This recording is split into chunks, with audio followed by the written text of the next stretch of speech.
నమస్కారం. శుభదినం కార్యక్రమానికి స్వాగతం.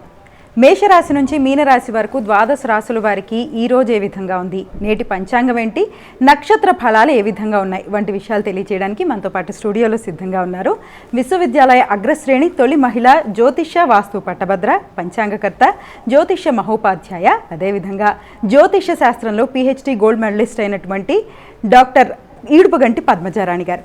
వారితో మాట్లాడదాం. అసలు ద్వాదశ రాశుల వారికి ఈరోజు ఏ విధంగా ఉందో తెలుసుకుందాం. అమ్మ నమస్కారం. నమస్కారం. నేటి పంచాంగం.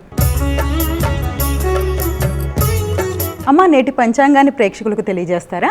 నేటి పంచాంగం 25 ఆగస్టు 2024 శ్రీ క్రోధినామ సంవత్సరం, దక్షిణాయనం, శ్రావణ మాసం, కృష్ణపక్షం, ఆదివారం. సూర్యోదయం ఉదయం 6 గంటల 1 నిమిషాల దాకా, సూర్యాస్తమయం సాయంత్రం 6:35, తిథి సప్తమి రాత్రి 3 గంటల 39 నిమిషాల దాకా, నక్షత్రం భరణి సాయంత్రం 4:45 వరకు, యోగాలు ధ్రువ రాత్రి 12:29 వరకు, మొదటి కరణం విష్టి సాయంత్రం 4:30 వరకు, భవ రాత్రి తెల్లవారుజామున 3:39 వరకు, రాహుకాలం సాయంత్రం 5 గంటల 1 నిమిషాల నుంచి 6:35 వరకు, గుళిక కాలం మధ్యాహ్నం 3:26 నుంచి 5:01 వరకు, యమగండం మధ్యాహ్నం 12:18 నుంచి 1:52 వరకు, అభిజిత్ ముహూర్తం మధ్యాహ్నం 11:53 నుంచి 12:43 వరకు, దుర్ముహూర్తం సాయంత్రం 4:54 నుంచి 5:45 వరకు, అమృతకాలం మధ్యాహ్నం 12:13 నుంచి 1:44 వరకు, వర్జ్యం రాత్రి తెల్లవారుజామున 4:20 నుంచి 5:53 వరకు.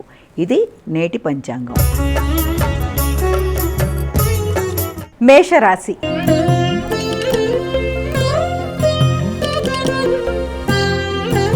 అమ్మ, మేషరాశి వారికి ఈరోజు ఏ విధంగా ఉంది? మేషరాశిలోకి వచ్చే నక్షత్రాలను ముందు మనం తీసుకుంటే అశ్విని, భరణి, కృత్తిక 1వ పాదం కలిపి మనం మేషరాశిలోకి తీసుకుంటాము.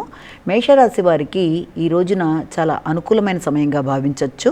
కీర్తి ప్రతిష్టలు పెరగడం, గుర్తింపు గౌరవం లభించటం, పడిన కష్టానికి ప్రతిఫలం లభించటం, భాగస్వామ్య వ్యవహారాల్లో కూడా అనుకూలమైన సమయంగా భావించడం, జీవిత భాగస్వామికి సంబంధించి కూడా ఒక గుర్తింపు గౌరవం అనేవి ఏర్పడడం, ఎదురు చూసిన ఫలితాలలో కష్టం మీద ఇప్పటిదాకా ఆగిన పనులన్నీ కూడా చకచకా ముందుకు సాగడం. వృషభ రాశి.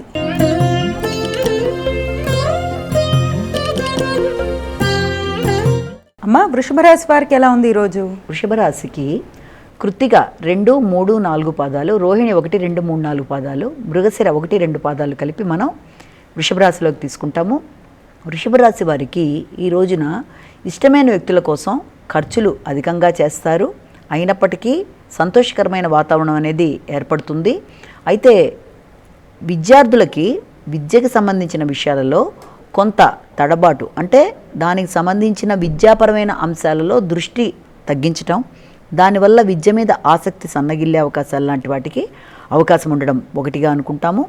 అలాగే కుటుంబపరమైన విషయాలలో విద్యార్థులనే కాకుండా కుటుంబపరమైన వాటిలో సంతానంతో కానీ భాగస్వామి వ్యవహారాల్లో కానీ కొత్త రకమైన పెట్టుబడులు పెట్టడానికి ఆలోచనలు చేయడం అనేది, దాంతోపాటుగా ఉద్వేగాలు పెరగడానికి అవకాశం ఉన్న రోజుగా భావించవచ్చు. అధిక శ్రమ, నిద్రలేమి మొదలైన వాటికి సూచిస్తుంది కాబట్టి శారీరక శ్రద్ధ అవసరం. మిథున రాశి.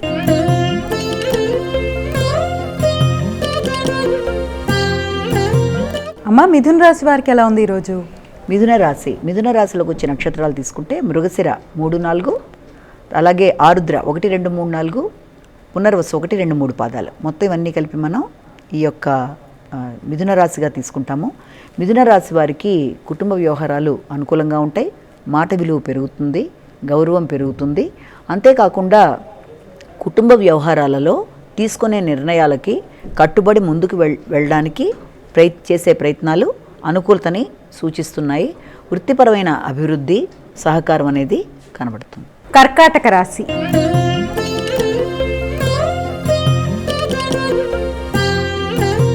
అమ్మ, కర్కాటక రాశి వారికి ఎలా ఉంది ఈరోజు?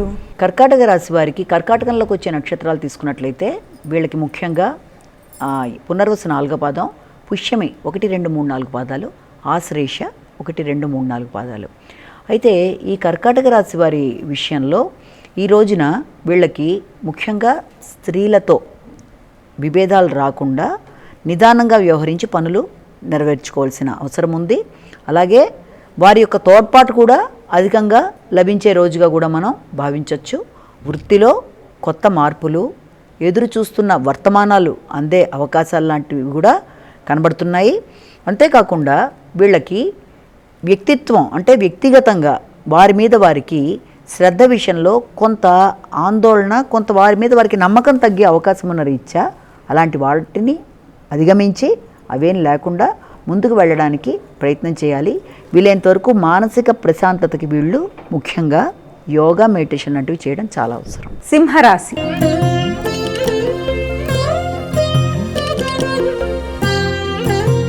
అమ్మ, సింహరాశి వారికి ఎలా ఉంది ఈరోజు? సింహరాశిలోకి వచ్చే నక్షత్రాలు తీసుకున్నట్లయితే మఖ 4 పాదాలు, పుబ్బ 4 పాదాలు, ఉత్తర 1 పాదం, ఇవన్నీ కలిపి మనం సింహరాశిలోకి తీసుకుంటాము. సింహరాశి వారికి చాలా సంతృప్తి, ఆనందం, అలాగే చేస్తున్న కార్యక్రమాల్లో పుణ్యబలం పెరిగే అవకాశాలు మొదలైనవి ఉన్నాయి. అంతేకాకుండా తండ్రికి సంబంధించి కానీ లేకపోతే ఉన్నత విద్యకు సంబంధించిన విషయాల్లో కానీ వీళ్ళు ఖర్చులు అధికంగా పెడతారు. అలాగే ప్రణాళికాపరంగా ఏదైనా తీర్థయాత్రలకు కూడా వీళ్ళు ఏర్పాట్లు చేసుకోవడానికి అవకాశం ఉన్న రోజుగా మనం భావించవచ్చు. అంతేకాకుండా ముఖ్యంగా మాత్రం ఏదైనా వృత్తిపరమైన విషయాల్లో వ్యక్తులతో సమన్వయం పాటించుకుంటూ ముందుకు వెళ్ళవలసిన అవసరం అయితే ఖచ్చితంగా ఉంది. కన్యా రాశి.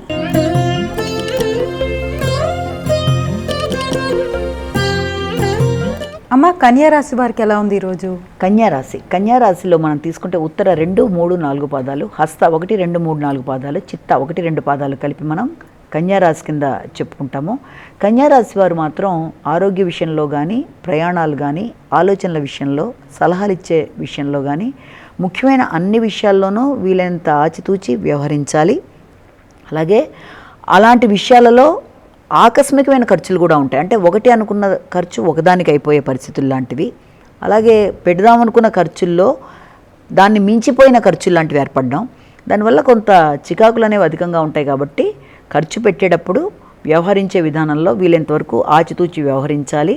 అంతేకాకుండా వీళ్ళకి అభివృద్ధి అనేది మానసికంగా వీళ్ళు తీసుకునే నిర్ణయాల ప్రకారం ఒక రకమైన స్వతంత్ర భావాలు అనేవి అధికంగా పెరిగే అవకాశాలు కూడా ఉన్నట్టుగా మనం భావించవచ్చు. తులారాశి.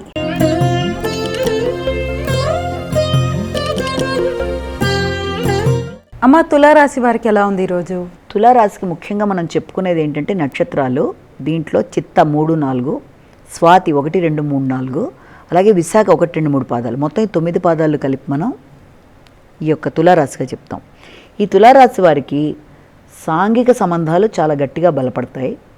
కొత్త వ్యక్తుల పరిచయాలు బాగుంటాయి. సంఘంలో గుర్తింపు, గౌరవం, ఎదురు చూడని ప్రదేశాల నుంచి వీళ్ళకి ఆహ్వానాలు, వీళ్ళకి గౌరవాలు, ప్రతిష్ట ఇవన్నీ జరిగే అవకాశం ఒకటి కనబడుతుంది. భాగస్వామ్య వ్యవహారాల్లో కూడా చాలా వరకు అనుకూలత కనబడుతుంది. అంతేకాకుండా ముఖ్యంగా ఏదన్నా గవర్నమెంట్ రిలేటెడ్గా కానీ, రాజకీయ రంగంగా పలుకుబడి కలిగిన వ్యక్తులు కానీ, ఉన్నతాధికారులు కానీ వీళ్ళకి అవసరమైన విషయాల్లో వాళ్ళంతా వాళ్ళు వాలంటీర్గా కూడా సహకరించే అవకాశాలు అనేవి అధికంగా కనబడుతున్నాయి. అయితే ముఖ్యంగా వీళ్ళకి ఏంటంటే స్త్రీలు ఏదన్నా సరే నిర్ణయాలు తీసుకునేటప్పుడు ఆలోచించి నిర్ణయం తీసుకోవాలి ఈ రోజున. రెండోది ఏంటంటే కంటికి సంబంధించిన విషయాల్లో శ్రద్ధ, విశ్రాంతి చాలా అవసరం. వృశ్చిక రాశి.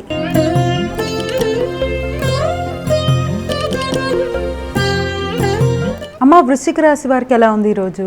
వృశ్చిక రాశికి సంబంధించిన నక్షత్రాలుగా మనం తీసుకుంటే దాంట్లో విశాఖ 4 పాదం, అనురాధ 1, 2, 3, 4 పాదాలు, జ్యేష్ఠ 1, 2, 3, 4 పాదాలు, అంటే విశాఖ, అనురాధ, జ్యేష్ఠ దీంట్లోకి వస్తాయి. కాబట్టి వృశ్చిక రాశి వాళ్ళకి శత్రువుల మీద విజయాన్ని సాధిస్తారు.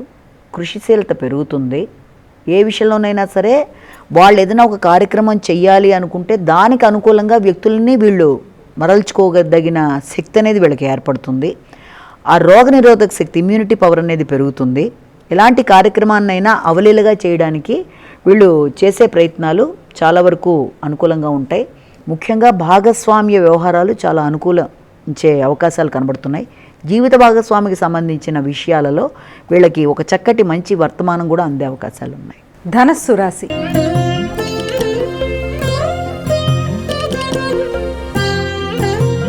అమ్మ, ధనస్సు రాశి వారికి ఎలా ఉంది ఈరోజు?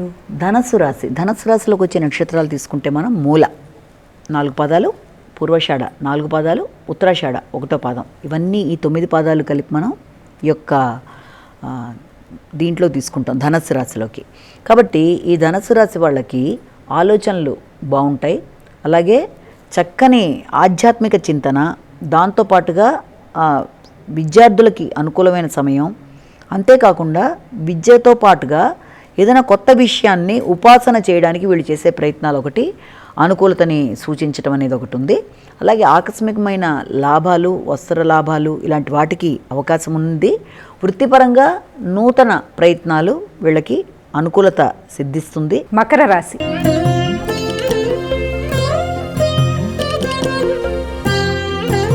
అమ్మ, మకర రాశి వారికి ఎలా ఉంది ఈరోజు? మకర రాశిలోకి వచ్చే నక్షత్రాలను తీసుకున్నట్లయితే ఉత్తరాషాఢ 2, 3, 4 పాదాలు, శ్రవణం 1, 2, 3, 4 పాదాలు, ధనిష్ట 1, 2 పాదాలు, ఇవన్నీ కలిపి మనం ఈ యొక్క మకర రాశి కిందకి తీసుకుంటాము. అంటే ఈ మకర రాశి వారికి ఈ రోజున ఏదన్నా నూతన వాహనానికి సంబంధించి నిర్ణయాలు తీసుకుందాం అనుకుంటారు. గృహ వాతావరణం కూడా కొంతవరకు వీరికి అనుకూలతని సూచిస్తోంది. విద్యార్థులకి విద్యాపరంగా నూతన స్థానాలు, అంటే ఏదైనా హాస్టల్ వసతి కోసం ప్రయత్నాలు చేసినా, హాస్టల్ సీట్లు మొదలైన వాటికి సంపాదించిన అనుకూలత కనబడుతున్నది. దాంతోపాటుగా భాగస్వామికి సంబంధించిన స్థిరాస్తులు ఏదైనా, అదే వ్యవసాయానికి సంబంధించిన విషయాలు కానీ, గృహ కొనుగోలు మొదలైన వాటికి సంబంధించి చర్చలు జరుపుతారు. కుంభరాశి.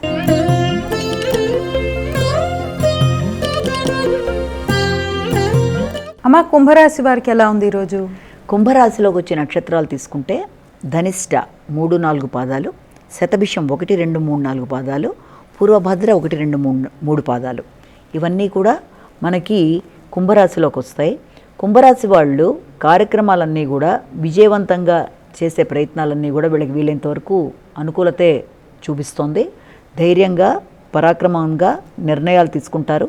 తీసుకున్న నిర్ణయాలు అమలుపరుస్తారు. వ్యక్తుల సహకారం బాగుంటుంది. ఆగిన పనులు ముందుకు పెడతాయి.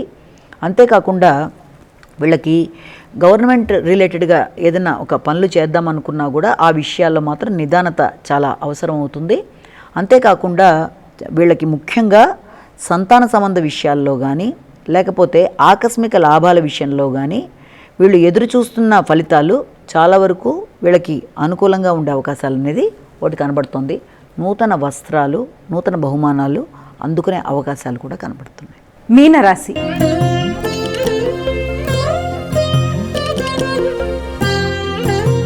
అమ్మ, మీనరాశి వారికి ఎలా ఉంది ఈరోజు? మీనరాశిలోకి వచ్చే నక్షత్రాలు తీసుకున్నట్లయితే ఇది పూర్వభద్ర 4వ పాదం, ఉత్తరభద్ర 1, 2, 3, 4 పాదాలు, రేవతి 1, 2, 3, 4 పాదాలు, మొత్తం 9 పాదాలు మనకి ఈ యొక్క మీనరాశిలోకి వస్తుంది. ఈ మీనరాశి వారికి మాటల వల్ల లాభం, అంటే ఇతరులని చాకచక్యంగా ఇది చేసి మాటలతో పనులు సాధించుకోగలిగిన శక్తి అనేది తప్పనిసరిగా ఏర్పడుతుంది. అలాగే సంఘంలో గుర్తింపు, గౌరవం అనేది ఏర్పడడం. అంతేకాకుండా వాళ్ళ యొక్క ఆధ్యాత్మిక చింతన విషయంలో కానీ, లేకపోతే దాంట్లో కొంత అవరోధాలు ఏర్పడే అవకాశం ఉన్నప్పటికీ భాగస్వామ్య వ్యవహారాలు, తర్వాత ఆధ్యాత్మిక చింతన మొదలైన విషయాల్లోనూ, తర్వాత గృహ వాతావరణంలోనూ కొంత వీళ్ళకి అననుకూలత ఎదురైనప్పటికీ వీళ్ళు చాకచక్యంగా దాన్ని అధిగమించి వీళ్ళు ఆశించిన ఫలితాలు పొందేట్టుగా ఏర్పరచుకోగలరు. దాంతోపాటుగా ఆధ్యాత్మిక చింతన అనేది చాలా అధికంగా ఉంటుంది. అలాగే వృత్తిపరంగా, వ్యక్తిగతంగా, అభివృద్ధి పరంగా ముందుకెళ్ళడానికి నూతన మార్గాలు అన్వేషించుకుంటూ దాని పరంగా ముందుకు పెడతారు. భాగస్వామికి అనుకూలమైన సమయంగా భావించవచ్చు. వారి ఆరోగ్య విషయంలో వీళ్ళు శ్రద్ధ తీసుకుంటారు. అమ్మ, ద్వాదశ రాశుల వారు చక్కగా వారికి వారు చేసుకోగలిగే సులభమైన పరిహారాన్ని ఈరోజు తెలియజేస్తారా? సాధారణంగా 12 రాశుల వారికి వారి ఇష్టదైవాన్ని ఎలాగో ప్రార్థన చేసుకుంటారు. దాంతోపాటుగా ఈ రోజున వాళ్ళు వీలు చూసుకొని, మనకి ప్రత్యక్ష దైవం సూర్యనారాయణ స్వామి కాబట్టి సూర్యనారాయణ స్వామికి సంబంధించి ఏదన్నా వాళ్ళు సూర్యుడికి సంబంధించిన ఆదిత్య హృదయం విన్నా, ఆదిత్య హృదయ పారాయణ చేసుకోగలిగిన వాళ్ళు చేసుకోగలిగినా, ప్రత్యక్షంగా పైనే కనబడతాడు కాబట్టి ఆయనకి స్నానానంతరం మనం చక్కగా నమస్కారం చేసుకున్నా ఇవన్నీ కూడా చాలా విశేష ఫలితాలు. అంతేకాకుండా సూర్యనారాయణ స్వామికి సంబంధించిన అరుణం కానీ, సూర్యుడి కవచం విన్నా, అంటే ఇవన్నీ సూర్యుడికి సంబంధించిన అష్టోత్తరాలు ఏది విన్నా కూడా అనుకూలత అనేది అధికంగా ఉంటుంది. ఎందుకంటే ప్రత్యక్షంగా మనకు కనబడే భగవానుడు సూర్యనారాయణ స్వామి కనుక, ఆరోగ్య కారకుడు కనుక, నేత్రకారకుడు కనుక, అన్ని విధాలుగా కూడా ఆయన్ని గనక నిత్యం మనం కొంచెంసేపు, అంతేకాదు మామూలుగా కూడా విటమిన్ డి ఇవన్నిటికీ కారకుడు ఆయన కాబట్టి కొంతసేపు ఎండలో ఉన్నట్టుగాను ఉంటుంది. ప్లస్ ఇవన్నీ కూడా చేయడం వల్ల, అందుకే పూర్వకాలం ఋషులు అలా చేసేవాళ్ళు ప్రార్థనలు అవన్నీ. ఇలా చేయడం బట్టి ఏమవుతుందంటే తప్పనిసరిగా సూర్యుడి అనుగ్రహం అనేది వ్యక్తి మీద ఏర్పడుతుంది. ఆ వ్యక్తిగతంగా వ్యక్తికి అభివృద్ధి అనేది ఏర్పడడం, ఒక ధైర్యం పరాక్రమం పెరగడం, ఆత్మశక్తి పెరగడం. సూర్యుడికి పూజ చేయడం వల్ల ఆత్మశక్తి, ఆరోగ్యం ఖచ్చితంగా ఆయన ఇచ్చే ప్రధాన అంశాలు కాబట్టి అది చేయడం అనేది చాలా మంచి ఫలితం. ఇంకొకటి కూడా ఏంటంటే ఎప్పుడైనా సరే ఇప్పుడు మనం చెప్పుకున్న ఈ రాశి ఫలాలు ఏదైనా ఇది మనం జనరలైజ్ చేసి చెప్తున్నది, అంటే ఒక వ్యక్తిని ఉద్దేశించి కాదు, వ్యక్తిగత అందరి వ్యక్తులకి కామన్గా చెప్తున్నవి తప్ప ప్రతి వ్యక్తికి ఇండివిజువల్గా వాళ్ళ యొక్క జాతక చక్రంతో కలిపి చూసుకోవాలి. అంటే పుట్టినప్పుడు దాని ప్రకారం వాళ్ళ యొక్క జాతక చక్రంలో నడిచే దశలు అంతర్దశల ప్రకారం పెడుతున్నప్పుడు అవన్నీ అనుకూలంగా ఉన్నప్పుడు ఇందులో వచ్చే చిన్న చిన్న ఇబ్బందుల్ని వాళ్ళు ఈజీగా అధిగమిస్తారు. అది ఇది కలిపి చూసుకోవాలి. కేవలం అది తెలియకుండా ఇది మాత్రమే చూసుకొని ఇవాళ నా ఫలానా రాశి ఫలంలో నాకు ఇలా ఉంది అని కంగారు పడవలసిన అవసరం లేదు. రెండూ కలిపి చూసుకోవాలి. ఇది అందరినీ ఉద్దేశించి చెప్పిన జనరల్ థింగ్ అన్న విషయాన్ని కూడా వ్యక్తులు అర్థం చేసుకోవాలి. క్రితం ఎపిసోడ్లో నేటి విశిష్టత సెగ్మెంట్లో భాగంగా మనం విల్ పవర్ గురించి తెలియజేశారు మీరు ప్రేక్షకులకు. మరి ఈనాటి కార్యక్రమంలో ఈ సెగ్మెంట్లో ఎటువంటి ఇన్స్పైరింగ్ స్టోరీ తెలియజేయబోతున్నారు ప్రేక్షకులకు?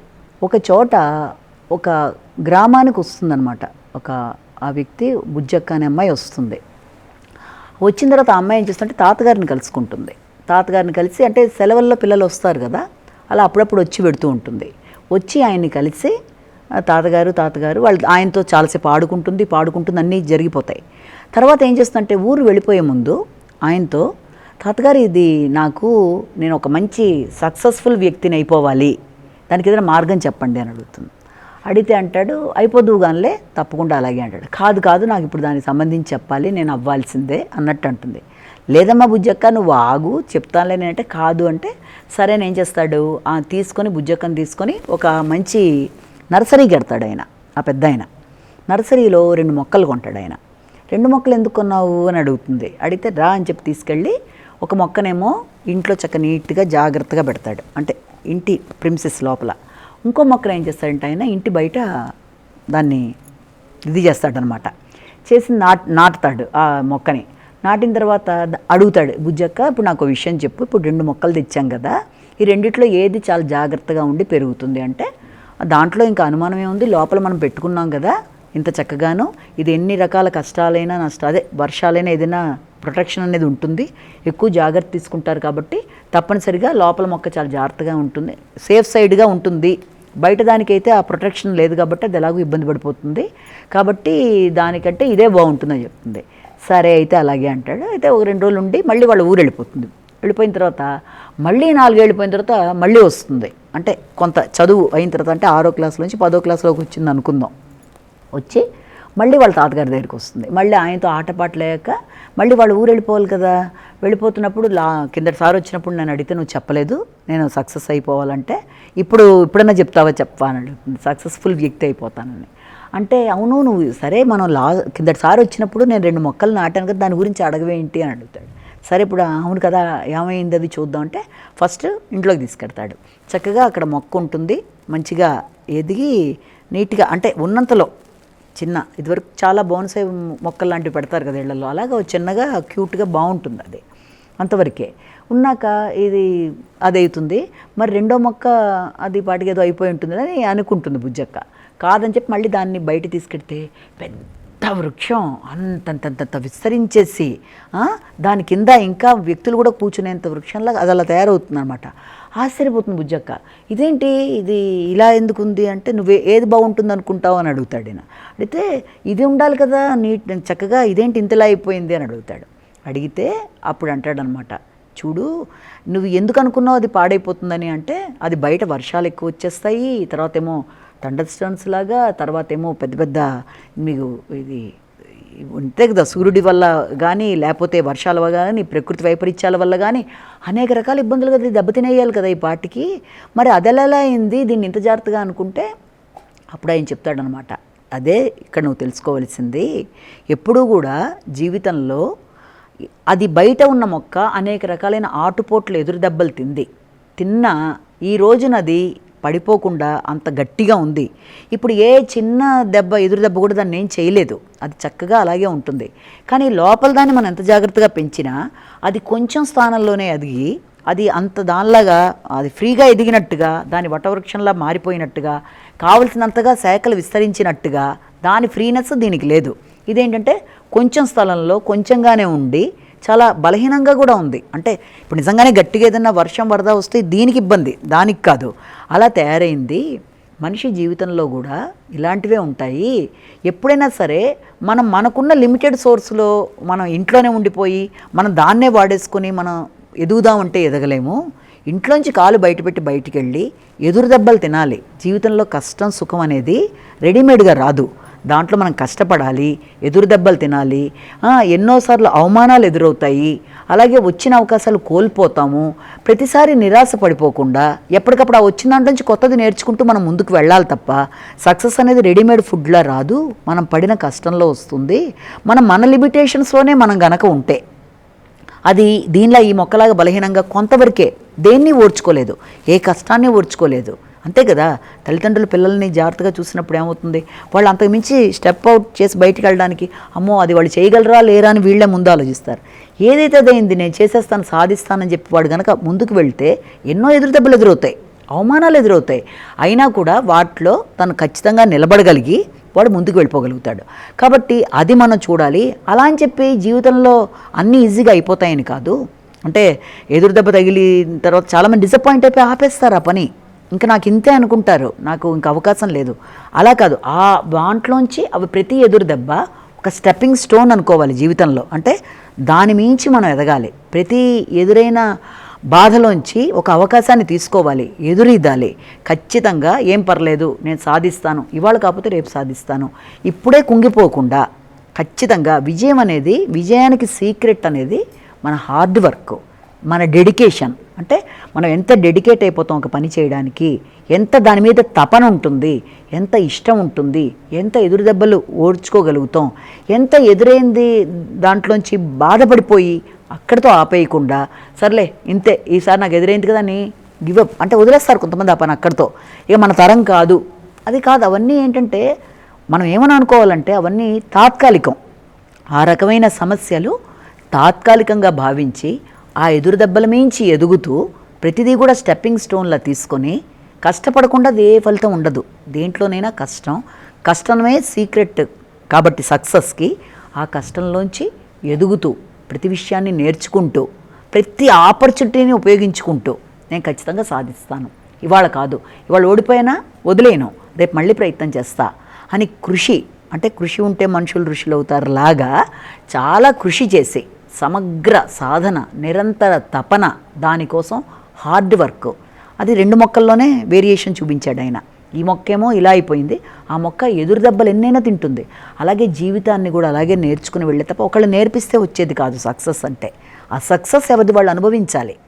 ప్రతి కష్టం వెనకాల అంటే ఒక వ్యక్తి ఒక వ్యాపారంలో లాభం గడించిన, ఒక విద్యార్థి ఒక బంగారు పథకం సాధించిన, లేకపోతే ఒక వ్యక్తి తను ఆశించిన స్థాయిలో ఒక మార్కెటింగ్లో ఒక అద్భుతంగా రాణించిన, ప్రతి దాని వెనకాల అది రెడీమేడ్ కాదు, ఒక కష్టం, నిరంతర సాధన. అది ఎవరికి చెప్పేది కాదు, అది ఇంటర్నల్గా అనుభవించాలి. ఎదురు దెబ్బల్ని నువ్వు ఓర్చుకోవాలి, దాంట్లోంచి నేర్చుకోవాలి, ఎప్పుడూ వదిలేయకూడదు.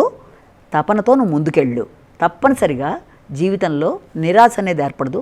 ఇవాళ కాదు, రేపు కాదు, ఎల్లుండి.